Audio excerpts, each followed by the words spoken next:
Oscar, in certain respects, a lot of people are favoring Tank, but I guess in some respects, do you, I guess, hold Ryan to a different level? Meaning, like, do you respect him more for taking on such a fight like this, as opposed to like a soft touch and keep building up his record? Like, how much do you respect Ryan for taking this fight, man? Yeah, no, look, I respect Ryan for really being so adamant.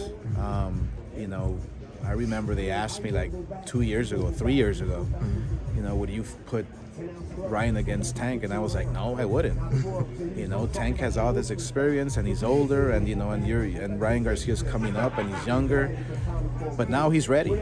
He's ready for anybody, and so I have to respect both guys. I have to respect Tank and Ryan. They're literally fighting each other for supremacy. They're fighting each other to see who's not only the very best, but but to show the world that there's nothing wrong with fighting a prime fighter, an undefeated fighter.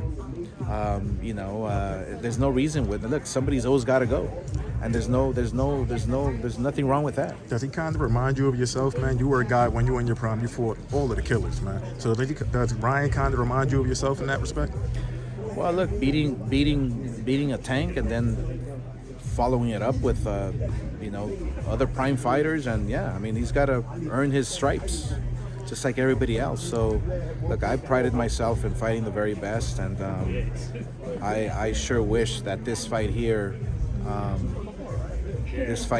kind of reminds the world, reminds the fighters that when you fight the very best, when you fight fighters in their prime, there's no loser. There's no loser whatsoever. The fight is at 136. The fight is at 136, but let's just say 135 for argument's sake. Sure. Would you kind of consider Tank the best guy at 135, better than Shakur, better than Devin? Do you consider Tank the guy? Tank is the guy. Gotcha. Tank is the guy.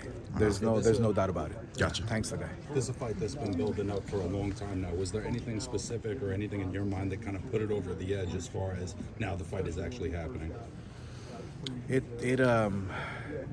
The fight had a lot of obstacles in front of it, and we just kept chipping away. That's basically it.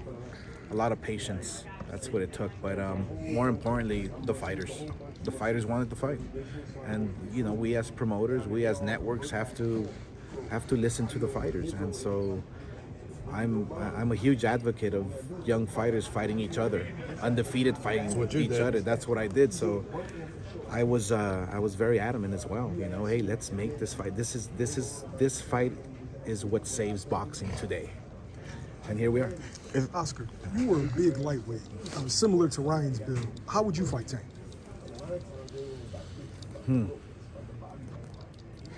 I mean, look, we take a bat in there. I would take a bat in there. Man, your face look, is I had, I'm like, oh shit, I don't know what to say. You got me there, man. Look, I fought every style. I fought every style in the book. I'm a huge advocate of the jab. That's it. I'm a huge advocate of the jab. The jab stops everything, no matter what. And what you do after, it's on you.